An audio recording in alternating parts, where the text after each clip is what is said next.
където Странджа плавно окротява своите гънки и слиза към морския бряг, ви очаква едно различно море – морето на Варвара, село на пътя между Царево и Ахтопол, на 20 на километра от границата с Турция. Местните обитатели са наследници на бежанци от Тракия. Предците им понесли страданията на преселение, наложено от Балканските войни. Пускат корени тук, край морето. На море и ваканция във Варвара идват и поколения хора, ценители на свободата, на дивото море, на общуването с неподправена природа и неподправени хора. Така от курортисти и хазяи взаимоотношенията се превръщат в приятелства понякога за цял живот. Кои са тези хора? Какви са? Този филм събира няколко частици от многогласието на историите. Връща се назад в спомените и разказва просто за един селски празник на 100-годишната Варвара през 2013. На Варвара, която започва едва второто столетие на своето летоброене. Дойде Твоето царство, да бъде Твоята воля. Празникът за столетието на Варвара, селският сбор, трае 2 дни. Започва с служба на Параклиса на Света Богородица, в който се крие изворче с жива вода. Свещеник отслужва празничен водосвет, а жените отрано са приготвили и курбана. На поляната под дърветата следва подобаваща веселба. На Господу да се помолим, Господи помилуй. Честит празник на всички, да сте живи и здрави. Както знаете, намираме се в Параклис в чест на рождението на Света Богородица, който честваме на 8 септември.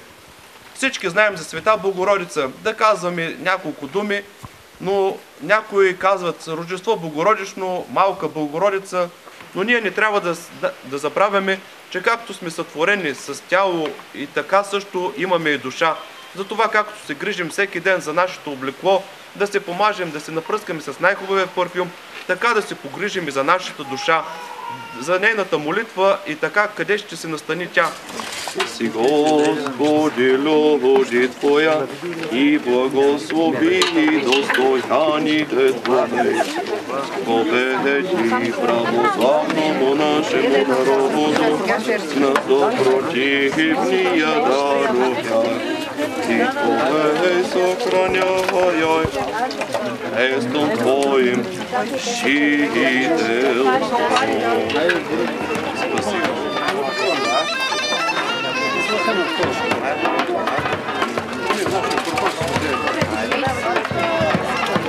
Надявам се, се разбирате да почетем празника.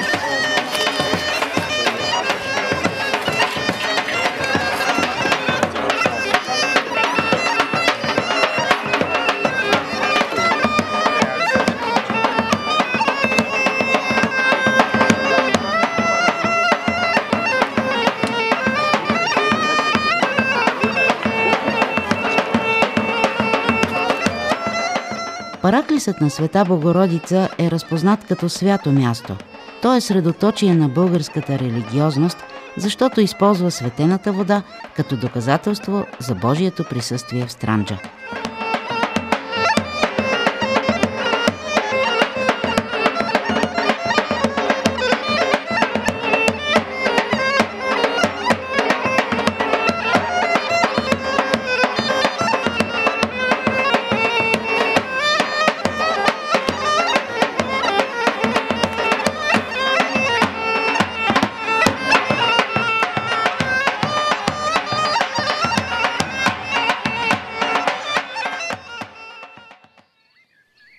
Предците на тукашните хора от Варвара са бежанци от Тракия.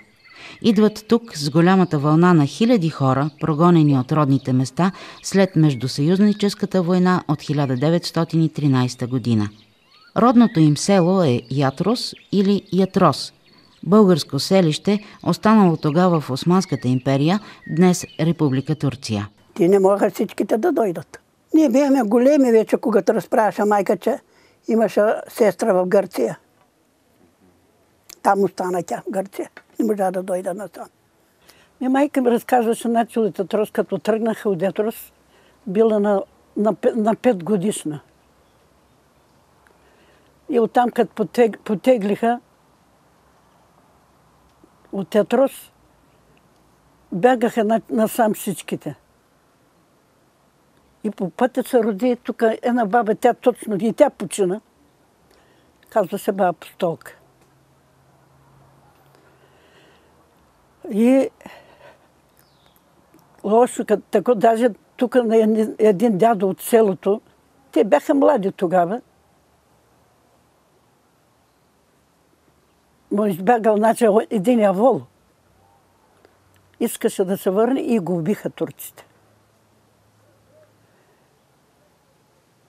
И като дойдаха тук, те в това село, били сламени колибки. Тук се заселиха. Дядо натвари каруцата с дрехи. А майка, като беше лапя, си взема кукличките. И изляга отвънка с колата и дядо ми вика, сента най-тук султано е, как се казва, леля, като я забравих, сен така най-тук, пък как каже по-пусна добитъкът. И дядо се отида да пусне добитъкът, пък турчинът каза, не, дядо Янко, ко си взимал си. Край. Тява се за нас. И си остави дядото, старото, всичкото там. И вътре багаж, колкото имаше, в стаята, като в къщата ми, пак си го остави, не можа да вземе. А на каруца колко багаж ще вземе. И като излягаха, вика на майка, ти каза, султано, ко взема? Не ще я си взема как куклите. Двете ръка ще се покрие с куклите. Не можа ли как да вземеш на трепечичка? Ама не можа. Дете, какво? Дете доходи ли му на акъла, той че ще иска да се покрие. То такива работи. И те се заселват и под планината, и най-високия връх тук Папия, и морето. В 26-та година, когато се отпуска заемът за построяването, тогава става и кооперацията във Варвара. Първите кооператори са няколко 10 човека. Тук като дойдаха, 29-та година като дойдаха тук, това беше пущинак цялото. Майка ми думаше, значи. И аз се родих в сламена колибка. Снегът отгоре вееше и я в кътът. В корицата ме туреше майка. И морето се поледи тогава.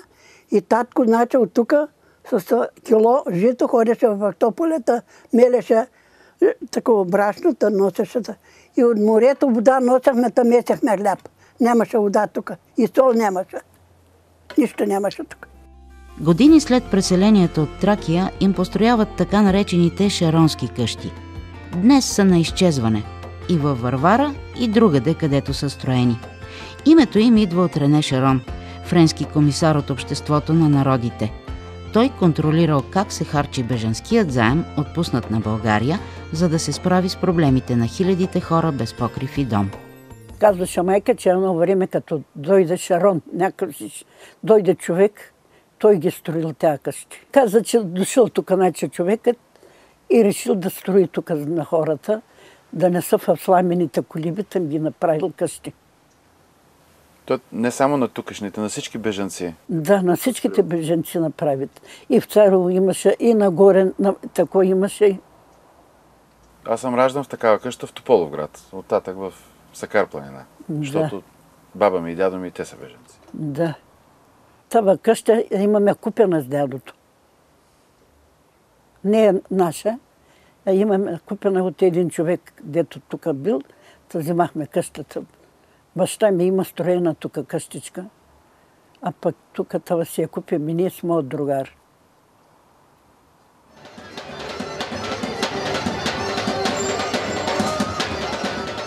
И тъкмо водещият интервюто, хем наследник на преселници, хем заклет приятел на Варвара, води празничната програма на сбора. Здравейте всички!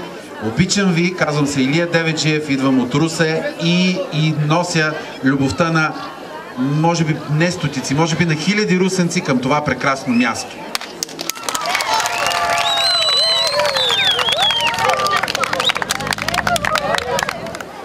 Скъпи съселени, драги варварци, уважаеми гости, добре дошли!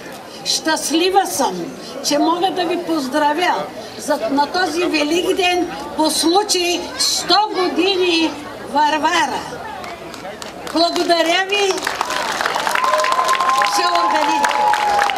Благодаря ви, че организирахте този хубав празник. Да се видим, защото ние се пръснахме на различни места из България и сега много трудно се познаваме. Много ми е приятно да бъда между вас. Много хора ме питат за историята на Варвара. Тя ме накара да се замисля за трудностите, които изживяха нашите хора, идвайки от скъпото село Ятрус в още по-скъпото село Варвара.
Поздравителен адрес до госпожа Бистра Димова, кметски наместник на село Варвара, община Царево.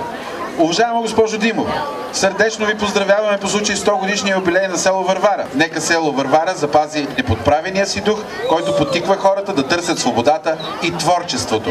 От колектива на 125 годишният регионален исторически музей Русе.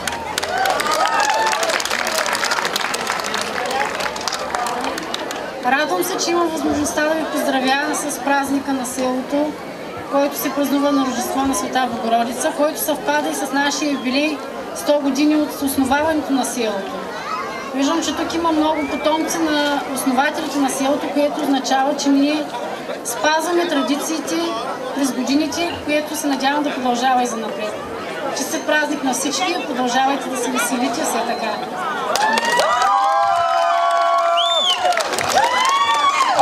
Много ми е приятно да видя тук сред гостите и сега ще го поканя и тук при мен за кратко приветствие. Един изключително симпатичен и млад заместник кмет в община Царево, господин Станислав Добрев. Добър вечер и от мен. Първо, честит празник, честита 100 годишна на това очарователно българско село, село Варвара, съчетало в себе си очарованието на нашето невероятно Южно Черноморие и уюта на Странджа планина. Честит празник още един път, весело изкарване и нека купона да продължи. Много е важно от кога си тук. Броиш всяка година, по-старите и по-новите. Митични фигури, места и истории се предават от уста на уста. Наричат ни почиващи, курортисти и много по-рядко туристи. Идваш, оставяш сърцето си и идваш пак да го намираш. Морето е това, което те привлича естествено. Срещаш се с местните хора, ставате приятели и така върви времето. Почнаха да идват преди 20 на години, значи 20-30 години като такова. 30 ще да е било. Да, 20-30. 30 че и повече, защото аз идвам от 26. 26 ли? Да те кажа, прав си, защото идваше тук на тая бащаги, те идваха тук. Марта Вачкова? Да. Григор Вачков? Бащаги. Да, Григор. Ей, тук седяха и викат, Ташо бе, какви са тя гроздове, защото много хубаво грозде имахме. Сега в момента е така, обаче тогава беше много хубаво гроздето. Много викахте, хубаво вика гроздето. В началото на 2003, лятото на 2003, наши приятели така ни подхвърлиха, че ходят на много хубаво място и ние предложиха ни да идем с тях и ние така от нищото. Запалихме колата, децата и пристигнахме тук. И беше шеметно лято, невероятно лято. Правихме си пикници в гората, музики, някакви германци дойдоха от някъде, Беше просто невероятно. Возих ни две дебели германки по едни черни пътища. Страшно, колата ми една форче удреше дъното. И другото, което си спомням, че стояхме много малко, може би най-много седмица.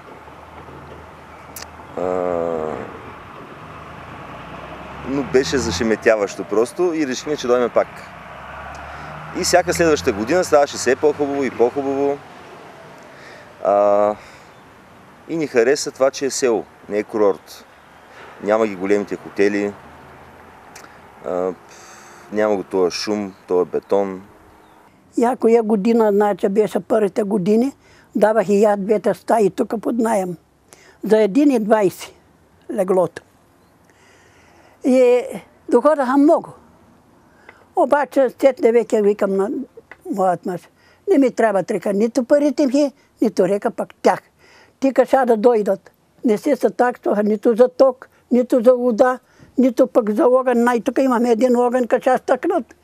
Ма не миди, не раци, ма не, какво да ти кажа, ма риби печаха, правяха до 12 часа от ти не можеш да клепнеш, че почни на работа сетне сутринта. И затова сетне се отказах и сега не взимам. Минават, питат, бабо, дай. Нямам река стаи за даване. Та такива работи. Всички ни познават долу-горе, ние познаваме всички. Заради хората. Първите 3 години отсядахме в циганската махала. Човек като чуе циганска махала си представя някакво гето такова страшно, мизерно. Тук е съвсем различно. Първо, къщите са си много хубави. Тази, в която ние бяхме, беше двоетажна. Ние бяхме целият втори етаж беше за нас семейство, което ни доведе, ние и децата ни. И отпред имаше хубаво дворче, асма, сянка, голяма маса. И там, като дойдат тия с стъпаните и с музиките, и беше страшно. След това циганска махала, ама аз не съм закучил колата никога. Даже и прозорци не съм се дигал. Няма кой да пипне нищо. Бяха уникални, аз не бях виждал такива. Особеното е не хората в Варвара само, които живеят, ами хората, които идват тук. И специално на нашия плаж. Да, те са особени хора. Погледни при Митко. Ние идваме, познаваме почти всички курортисти. Те не се променят. За да идваме всички тук и да се събираме и да ни е хубаво, защото ние сме имали незабравими вечери. Това винаги с надежда свършва лятото и аз казвам, Боже, до година пак сме тук, пак ще ни се случат тези работи. Сегашната кметица Бистра, освен всичко, е и великолепна готвачка. Мъжът и Митака има още 4 братя и 2 сестри. Митака и Бисето са от най-известните хора на Варвара. Чудо е да застанат пред камерата за нарочно интервю, затова и не ги мъчим. Къщата им е винаги отворена за нас. Гостите идват от цяла България. Летни приятелства, които неусетно прехвърлят границите на Варвара и ваканцията и се пренасят в живота. Понякога завинаги.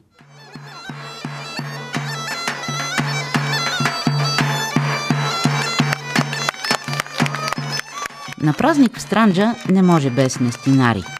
Тези, които пазят тайната на ходенето по Жарава, живеят в околните села. Българи, Бродилово, Гости. Днес, разбира се, са атракция. Така ги приемат и на сбора във Варвара.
Ами, да ви кажа, че земеделието в Яторос не беше много развито.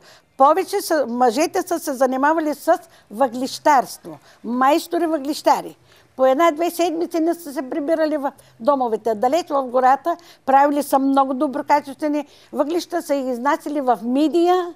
Дойдаха ги мият, отваряха кюмур тук, като горяха дървата тук на селото. Горяха дървата и татко носеше кюмур с кошът. Тук имаше гемии, труцки. Натваряха, да носеха в Гърция там, нагоре, другите села. Въглищари в планината, горски в Странджа, но морето е близо. Хората естествено търсят прехрана и от него. И стават рибари. Как и кога? И не мога да си кажа това нещо. Тие първо нача, като дойдаха, но ти казвам. Ти с кимурът, ти сетна с земеделието. А сетна знача за риболовът, татком беше рибар. Ама имаха гемии, та ходяха знача с две гемии, така знача, с мрежи, вътре ловяха риба. Ма имаше риба тогава много. Имаше извънредно много риба. Само морето се свърши и рибата няма. Много тия там си спяха. Имаха вила, значи си спяха на морето. Даже на Георгиев ден, на 1 май, на такива личните дни викаха и нас. Да ходехме и ние, да играеме, да пееме. Докато биде риболова, там беха, на хижата. Имаше хора, имаше всичко. Веселби на празниците, примерно Димитроден, Николден, такива събирахме се, играха, пеехме. Все веселби имаше. Докато снимаме празника в този септември, няма как да идем при рибарите в морето. Ние сме само с една камера, а и рибарите са на площада, а не в лодките. И в спомените.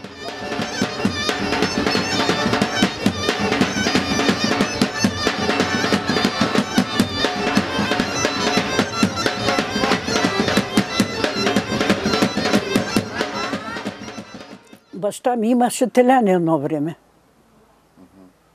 Долу той също, дето бяха са рибарите, там си имаха теляне едно време.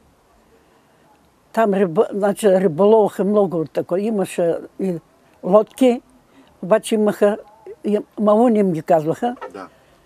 И риболоваха долу, на кея, такото долу. Много цира имаше едно време. Чирус.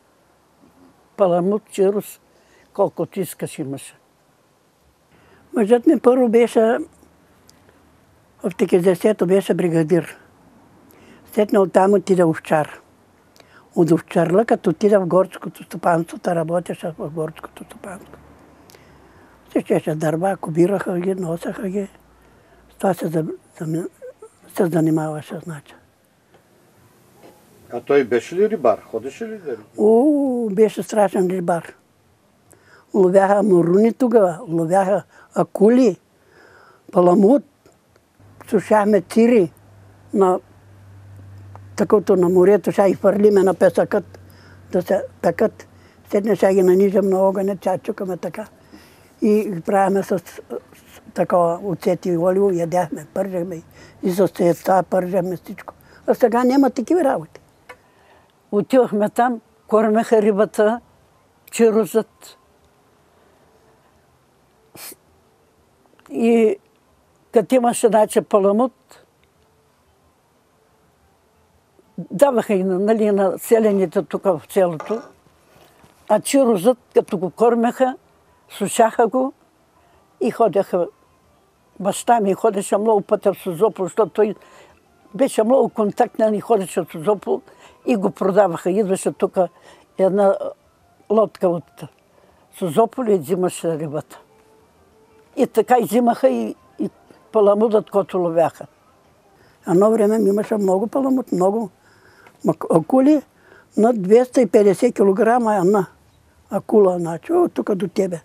Като отидах, тая видях и тя какво да ти кажа. Страшна работа. Много имаше тогава паламут, много имаше работа. Сега няма такива работи. Сега. Синът ми е рибар, ама една риба не фана още. Програмата на празника за 100 годишнината на Варвара продължава втори ден. Най-вълнуващо е за децата. Малки и големи се струпват около масите на работилницата. Като за морско място, мидите и камъчетата са най-добрите съкровища. От тях стават всякакви украшения, които се превръщат в скъпи спомени.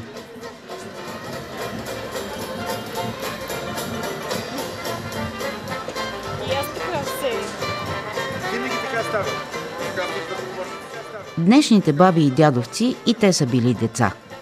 И спомените им се редят. За други времена и друго минало. Оживяват образи на близки, разказват за живота отпреди. Моя баща е първият кмет след 9 септември. 1942 година беше интерниран в село Мало Конаря, Пазарджишко. Единствено в селото. Не е бил партиен член, но е бил ляв земеделец. На 23 май вечерта, срещу 24 май, ние на 23 украсяваме и вечерта идват и забират татко ми и го арестуват. Водят ги с мотори, 3 човека, един кара, един води това и той в коша, с белезници на ръце и колкото се друса, пътя гроз, колкото се друса, тук текат кърви, те му казват, ти искаш да бягаш, затова си целият окапан в кръв. И пращат го в село Мало Конаре, Пазарджишко. Учителят Мирчо Драчков, северняк, пита, татко ти обади ли се? Да. Откъде се обади? От село Мало Конаре. Той ми хвана ръката и отидахме до картата. Пък тогава картата на България, на Балканския полуостров бяха в стаите и ние знаехме картите на Изус. Ела да ти покажа къде е селото на твоя татко сега. И аз от училището направо на нивата на поста да кажа на майка ми. Майко, видях селото на татко. Къде го видя? На картата учителят ми го каза. Бях малка, нямаше маслини, ще ви кажа. Та гърците, като дойдаха тук на татко, панната, но дарута му удари, та му се щупиха 2-3 ребра. Та майка отида, значи, та даде тогава сирене на един грък, та и даде той маслини. И ние колко бяхме големи, и като донесе майка, вика, мамо, ще ни даде са пълна маслина. Ке ги чукаше, та ги слагаше на татко. Пък тя дума, ти ги река чукаш, ще ги слагаш на татко, пък на нас река не даваш, ще ни даде по една маслинка. Па сега има маслини да се заравяме, ама не ги едеме са. Та такива работи. Пехливан лък, борба, традиционен спорт, днес им викат мазни борби. Сбор във Варвара не минава без тях. Като всяко състезание се е сериозно предизвикателство. С сериозно жури и арбитри. И добър залог. Живото агне за победителя. Чакай. Дай го пише него на втора. Първа ли си? Да, аз съм тук в първа. Цел съединение? Да. Сега ти си втора, нали? Казай. Той си помисли. Защо го да си помисли? Балабан. Бургас. Все така. Бързо се отказаха.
мен хората във Варвара са нещото, което най-много харесвам. Винаги с отворени сърца, хората, поне с които ние контактуваме. И знам, че когато нещо имам нужда от тях, винаги ще се отзоват. Те са си уникални по своята природа. И едно от за мен положителните неща в цялото това село е запазването на естествените взаимоотношения между хората, да няма лицемерие. А пък майка някой пък ми думаше, че затова го кръстиха това Варвара, защото някой път тук беше върварики. Но така, с коли, с тако, като носяха нача тук киморите. Върварики нача, да като вървят постоянно. Навсякъде се смениха нача имената, а нашето село не се е сменило още. От първо начало, я веке стана 85 години, Варварата пак Варвара. Живееме с така... Любовта си към Варвара. То е удоволствието. Как я виждате в бъдещето? Какво бихте пожелали на Варвара? Да си остане живо село.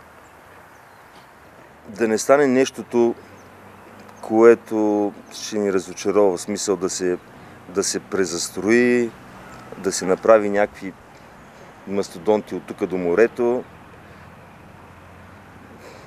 Ще бъде жалко просто. Това може би е последното село, което е в този си вид. И ако Натура 2000 е това, което го държи в този вид, аз така най-егоистично му пожелавам да си стои в Натура 2000 дълги години. Екологичната мрежа Натура 2000 е емблема за защита на територии, животни и птици. Когато става дума за хората обаче, всичко е в нашите ръце и сърца. Хубаво е. Хубаво. Идват много почиващи. Много почиващи. През зимата става все иначе няма хора в селото. Различно е човек, като е здрав и жив. Различно е. Сам да има живот, но знаеш. И толкова. Да цениш свободата, истинските неща, скалите, водата, искрените хора. На това те учи Варвара. Имаш безброй възможности да мечтаеш, да търсиш себе си или просто да се рееш като птица между два нюанса синева. Това е история за срещи с хората край едно море. Различно, диво и красиво. Все още, слава Богу.